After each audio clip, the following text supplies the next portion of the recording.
एक समय की बात है जब महात्मा बुद्ध अपने कुछ शिष्यों के साथ मगध आए हुए थे। वहीं गांव के बाहर एक मोची जिसका नाम चंदौसा था अपनी कुटिया बनाकर रहता था। उसके परिवार में केवल उसकी पत्नी और 4 बच्चे थे।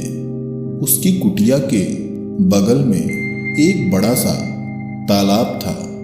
चंदौसा सवेरे उठा तो उसने तालाब में कमल का एक सुंदर पुष्प देखा जो अत्यंत दिव्य था।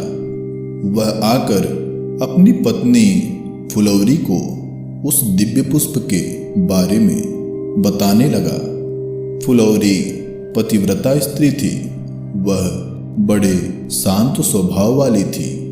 उसने तुरंत चंदौसा को बताया कि महात्मा बुद्ध यहाँ आए हुए हैं।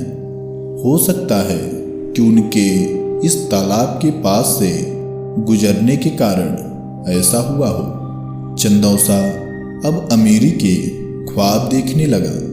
बिना देरी किए वह तालाब में कूद जाता है और पुष्प को तोड़ लाता है।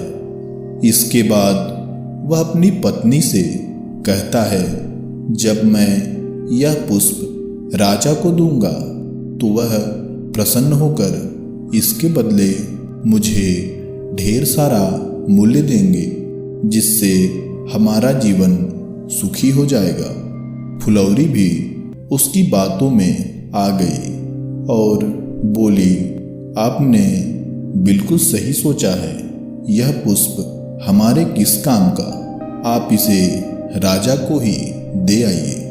चंदौसा बोला, ठीक है, मैं राजमहल से जल्दी वापस आता हूँ। जब वह तेजी से राजमहल की ओर जा रहा था तभी उसे एक व्यापारी ने देख लिया। जब व्यापारी ने उसके हाथ में उस दिव्य पुष्प को देखा तो उसके मन में भी उस पुष्प को पाने की इच्छा जागृत हुई। व्यापारी चंदौसा को पास बुलाया और उससे उस दिव्य पुष्प का मूल्य जानना चाहा। पुष्प के बदले व्यापारी चंदौसा को 2 स्वर्ण मुद्राएं देने को राजी हो गया। परंतु चंदौसा अब मन ही मन यह सोचने लगा कि जब एक व्यापारी इस अद्भुत पुष्प के 2 स्वर्ण मुद्राएं दे रहा है तो अवश्य राजा के पास मुझे इससे अधिक धन प्राप्त होगा।